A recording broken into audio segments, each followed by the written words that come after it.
अक्षरमहं पुरुषोत्तम दासोस्मि। अक्षर एवो हूँ, पुरुषोत्तमनो दास छूं। अक्षरमहं पुरुषोत्तम दासोऽस्मि।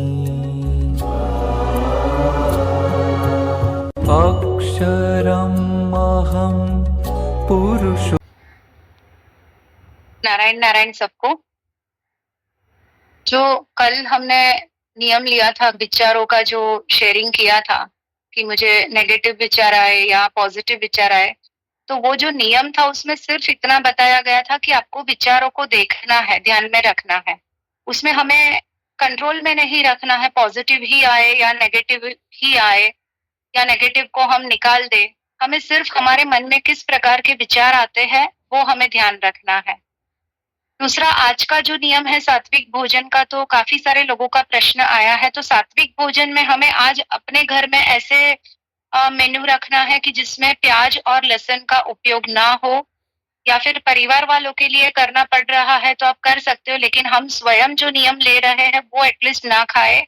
और आज शनिवार है तो बाहर होटल का खाना या बाहर जाना सबका रहता है, तो वहां जाए तो भी हम थोड़ा सा अपने लिए सात्विक भोजन का आज आग्रह रखें, नियम का पालन करें।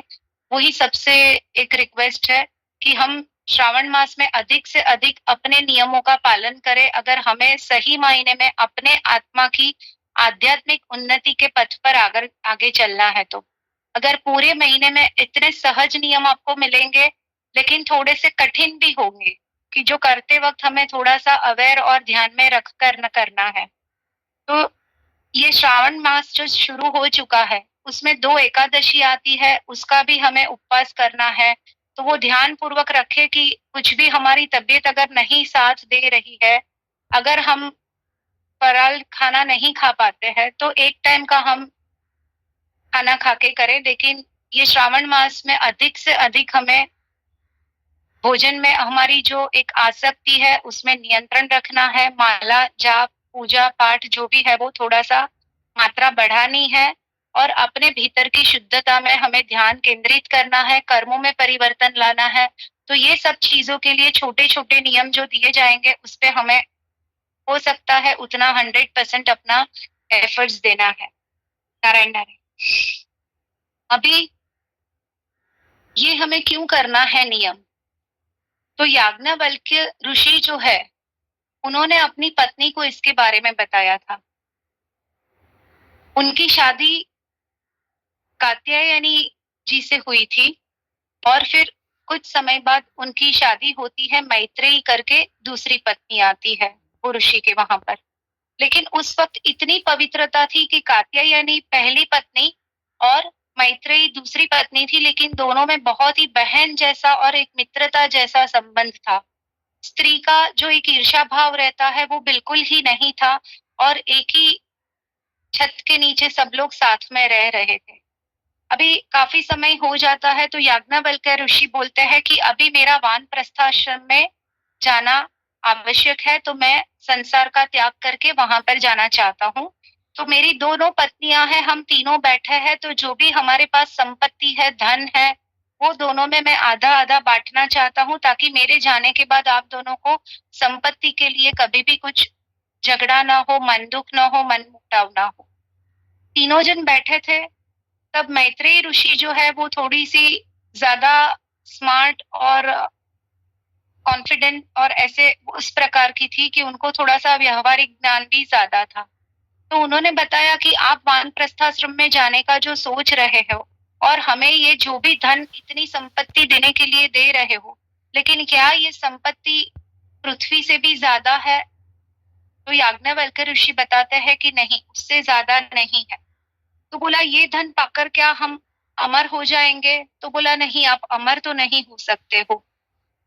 तो ये जो धन और वैभव का आप हमें देना चाहते हो उसका क्या हमें समझाना है, क्योंकि ये सबसे परे है, ऐसा ही आपका वानप्रस्थाश्रम है। तो आप अगर जा रहे हो तो वहां पर पृथ्वी से भी ज्यादा, धन से भी ज्यादा, सुख सुविधाओं से भी ज्यादा आपको ये मिल रहा है। तो वो क्या है? क्योंकि मैं ऐसा खोज रही हूँ कि मैं अमरत्व पाऊं, और ये जो मैत्रेयी जो उनकी पत्नी है, उनकी गाथा युगों युगों तक चलती है। इतिहास में अगर स्त्री का कभी भी कुछ नाम लिया जाए तो ये मैत्रेयी जो ऋषि जी की पत्नी है उनका नाम अवश्य लिया जाता है।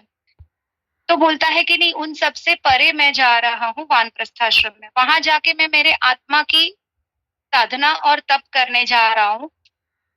तो बोला कि हमें भी वो मार्ग बताइए कि वो मार्ग में क्या है। तो बोलते हैं कि धनवान जैसा जीवन आपको यहाँ पर मिलेगा, लेकिन वहां पर वो नहीं मिल पाएगा।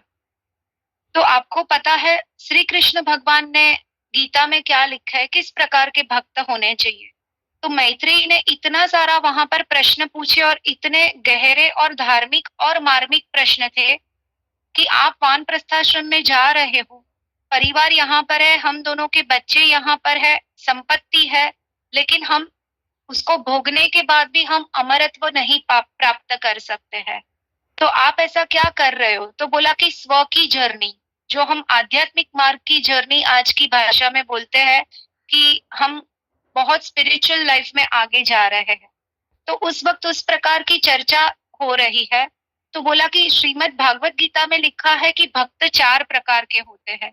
एक अर्थार्थी भक्त है, एक आर्त भक्त है, एक जिज्ञासु भक्त है और एक ज्ञानी भक्त है। तो ये मैत्रेयी है, उनका वहां पर वर्णन किया है कि आप जिज्ञासु भक्त हो, क्योंकि उनको अपने आत्मा की आध्यात्मिक यात्रा में और आगे जानने की रुचि उन्होंने दिखाई है वहां पर।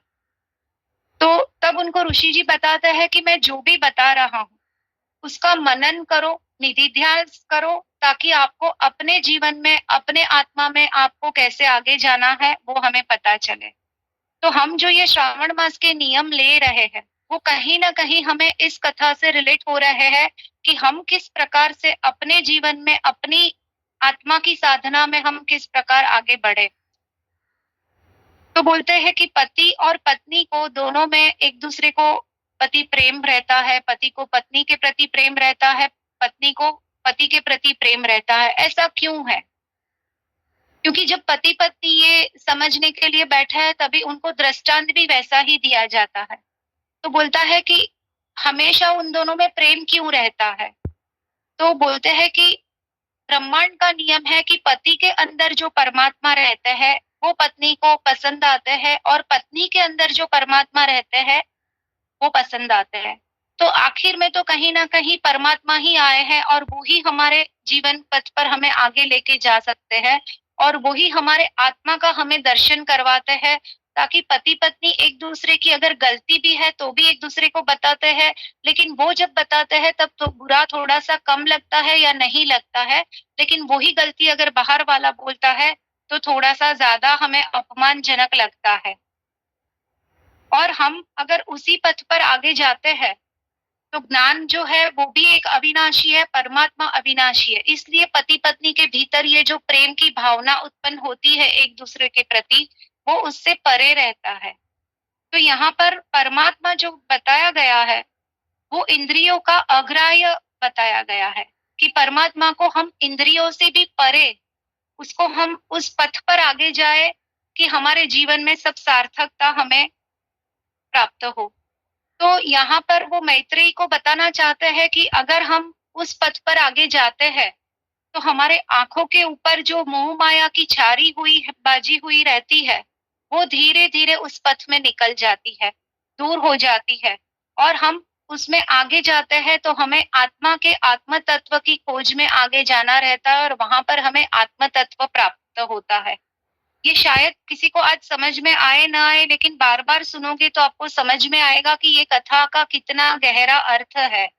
तो हम भी ये जो सत्संग में जुड़े हैं, बार बार अवेयर हो रहे हैं, नियम का पालन कर रहे हैं, वापस गलत कर्म हो जाता है, गलत व्यवहार हो जाता है, तो हमारे आंखों की जो छारी है मोह माया की, गलत संबंधों की, गलत आदतों की, वो धीरे धीरे इसमें कम हो जाती है और छारी साफ हो जाती है, दूर हो जाती है।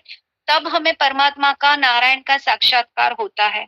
तो ये जो हम मेडिटेशन सैटरडे को करते हैं उसमें भी हम अंतर्मन से क्या कर रहे हैं, अपने आत्मा में से धीरे धीरे हम हर प्रकार की छारी को दूर करते हैं, कि जो नकारात्मकता हमारे भीतर घर कर गई है इतने जन्मों जन्म से, इस जन्म के इतने सारे सभी प्रकार के कर्मों से, तो वो धीरे धीरे हमें साफ होके हम अपने स्वयं के भीतर आत्म तत्व को खोजते हैं, प्राप्त करते हैं, और जैसे ही हमें हमारा आत्म तत्व मिलता है वैसे हमें नारायण के दर्शन स्वयं ही अपने आप हो जाते हैं। तो हमें सत्संग में क्यों जुड़े रहना है, नियम को क्यों पालना है, चातुर्मास के नियम को क्यों पालना है, श्रावण मास के नियम को क्यों पालना है, वो हमारे स्वयं के लिए है। परिवार में कोई भी पार्टी रहती है, सब हमें आग्रह सभी प्रकार का करने हैं, लेकिन हमें, अगर हम कुछ चीजों का त्याग कर रहे, हमारा नियम है, तो हमें उस चीजों को छूना भी नहीं है, स्पर्श भी नहीं करना है, चाहे उसके लिए हमें जो भी पथ पर आगे जाना पड़े। तो धीरे धीरे हमें अपने आध्यात्मिक पथ में आगे जाके हमारे स्वयं के भीतर की जो आंखों की चारी है उसको साफ करते हुए हमें नारायण के दर्शन करना है। तभी ही हमें पता चलेगा कि हम कितने नारायण से नजदीक है या दूर है, वो हम स्वयं ही अनुभव कर सकते हैं अपने भीतर अंदर जाने के बाद। तो ये सब करते करते हमारे भीतर की गहराई में हमें जाना है, और वो गहराई में हमें पता भी चलेगा कि हमें अपने जीवन में कहाँ पर करेक्शन करना है, कहाँ पर और इम्प्रूवमेंट करना है, कि हम और अपने भक्ति मार्ग में, ज्ञान मार्ग में, नारायण को प्राप्त करने के मार्ग में आगे धीरे धीरे उस पथ पर चलते रहे। नारायण नारायण।